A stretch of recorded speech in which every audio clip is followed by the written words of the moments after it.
12월 12일 금요일 F1 팟캐스트 피트인합니다.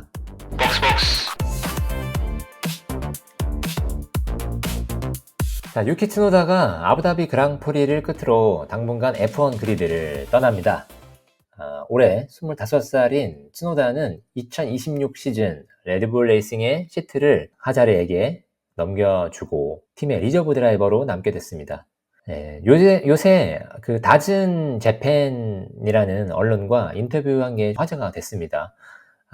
츠노다가 사실은 시트 상실하는 통보가 굉장히 본인으로서는 놀라운 소식이었다고 털어놓았는데요. 카타르 그랑프리가 끝난 뒤에 소식을 들었는데 솔직히 처음에는 현실처럼 느껴지지 않았다고 얘기를 했네요. 어느 정도 마음의 준비는 하고 있었지만 이전에 들었던 이야기와 내용이 달라서 놀랐다고 합니다. 아마도 나에게 통보되기 직전에 결정이 번복된 것 같다라고 츠노다는 이야기했습니다. 많은 이유가 있겠지만 내년 시트가 없다는 말이 세상의 끝은 아니다 라는 말도 했는데요. 아부다비 경기가 남아있었기 때문에 그 레이스에 집중을 해야 했었다고 합니다. 향후 거취에 대해서는 그 내년에 츠노다 선수가 맡을 역할이 시뮬레이터와 리저브 업무에만 국한되지 않을 수 있다라는 이야기를 해서 좀 여운을 남기기도 했습니다. 올 시즌 츠노다 선수는 레이싱 볼스에서 시작을 했었죠. 그래서 단 2경기 만에 로슨의 부진과 더불어서 레드불로 승격을 했었던 츠노다입니다. 츠노다는 확실히 2개의 팀을 다 경험해 봤기 때문에 두 팀의 차이를 명확히 설명할 수 있었습니다. 팀 구조가 일단은 비슷했다고 합니다. 하지만 운영하는 방식에 있어서 차이가 굉장히 컸다면서 일단 기본적으로 농담이 아니라 그 호텔부터 굉장히 차이가 많이 났다고 해요. 특히 기술적인 부분에 있어서는 레드불은 차가 좋지 않을 때 셋업을 대대적으로 바꾸는 것을 두려워하지 않는다며 이 점이 굉장히 놀라웠다고 합니다. 퀄리파잉 직전이나 챔피언십에 영향을 줄 수 있는 순간에도 공격적인 변화를 가져가는 시도, 이게 굉장히 인상 깊었다고 회상을 했습니다.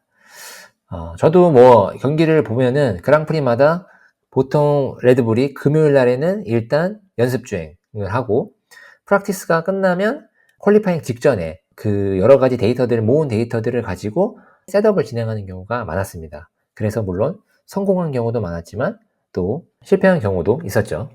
츠노다는 팀 동료 막스 베스타펜에 비해 성적이 저조했던 원인이 있었다고 얘기를 합니다. 이게 바로 엔지니어링 구조와 업데이트 지연이라고 합니다. 사실 0.1초, 0.2초 차이가 굉장한 순위 차이를 가져올 수 있었거든요. 그래서 부품의 업데이트가 굉장히 영향을 미쳤는데 사실 막스보다 유키의 파츠가 조금씩 늦게 업데이트가 되었기 때문에 이러한 차이로 순위가 많이 차이가 날 수밖에 없었다고 얘기를 합니다. 베르스타펜의 담당 레이스 엔지니어 유명하죠.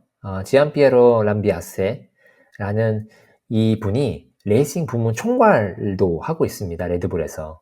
근데 츠노다가 이 람비아세가 본인의 셰시까지 감독을 하는데 베르스타펜이 어려움을 겪고 있으면 당연히 그쪽에 집중을 해야 했다며 이 본인 담당 엔지니어도 유능하긴 하지만 경험이 부족해서 이 중요한 순간 항상 도움을 요청을 할 수 있는 상황이 아니었다고 고백을 했습니다. 츠노다는 람비아세와 베르스타펜이 연습 주행에서 소통하는 것들을 보면 효율성이 완전히 다르다고 해요. 그래서 그런 소통을 본인도 원했지만 본인은 다른 누군가를 거쳐 확인해야 했기 때문에 항상 한 발짝 뒤처져 있었다고 아쉬움을 토로했습니다. 그럼에도 츠노다는 인간으로서 드라이버로서 본인이 가장 많은 성장을 한 해였다고 이야기합니다. 멘탈 관리 측면에서 특히 발전이 있었다고 본인이 자부를 하는데요.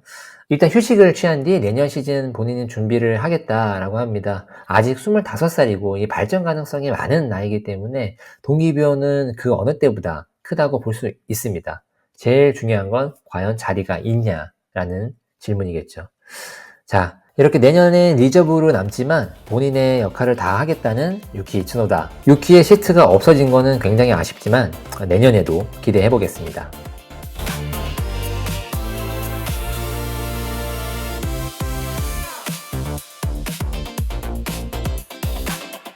메르세데스의 수장인 토토 wol프 감독, 이번 시즌을 돌아보면서 흥미로운 분석을 내놨습니다.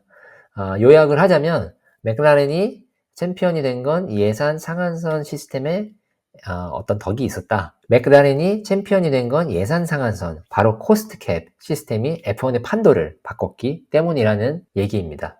토토의 시각은 이렇습니다. 예전 소위 우리가 말하는 F1의 빅팀, 레드불, 페라리, 메르세데스, 이 세 팀이 막강한 자금력을 앞세워서 군비 경쟁을 했다는 거죠. 자본 경쟁을 했다는 얘기이기도 합니다.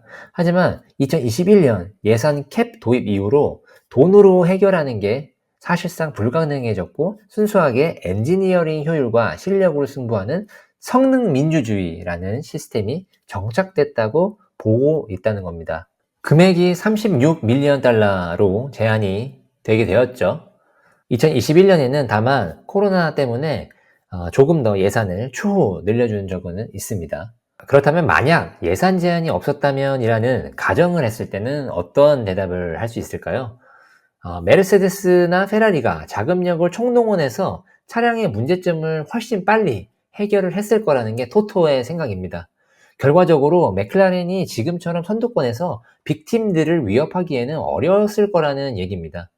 메르세데스가 2022년부터 2025년까지 있었던 바로 그 그라운드 이펙트 시대에 꽤 고전을 했는데 예산 제약 때문에 차량 성능을 끌어올리는데 시간이 더 걸렸다는 뜻이기도 합니다. 그렇다고 이 토토 감독이 변명만 늘어놓은 것은 아닙니다. 결국 F1은 성과 중심의 사회다. 최고의 차를 만든 팀이 이기는 게 맞고 아쉽게도 이번에는 우리가 그 주인공이 아니었다 라면서 패배를 쿨하게 인정했습니다. 랜더 노리스도 사실 코스트 캡에 관련해서는 인정한 부분이 있었거든요. 맥클라렌이 개발 경쟁에서 다른 팀들을 압도한 것이 사실인데 사실 예산 캡이나 윈드 터널 시간 제한 같은 규정들이 없었다면 기존 강팀들의 독주를 사실 막을 수는 없었을 것 같다라는 이야기를 한 적이 있습니다. 맥클라렌에게 더 유리한 환경이 조성된 것이 맞다라는 이야기를 언급한 거죠. 결국 돈이라는 절대적인 무기가 사라졌기 때문에 F1이 훨씬 공정하고 또 작년 시즌처럼 굉장히 촘촘한 드라이버들의 랩타임이 완성이 될 수 있었고 지켜보는 시청자 입장에서는 굉장히 재밌는 시즌을 보았다고 해도 과언이 아닙니다. 맥클라렌의 우승은 그래서 이 변화된 F1의 환경을 가장 완벽하게 공략한 결과라고 볼 수 있을 것 같습니다. 2026년은 또 한 번의 규정이 변화하는 시기입니다. 과연 많은 팀들이 어떠한 변수를 공략해서 내년 시즌 성과를 낼 수 있을까요? 오늘은 여기까지였습니다. 저는 F1 뉴스레터와 팟캐스트 그리고 스레드를 하고 있습니다.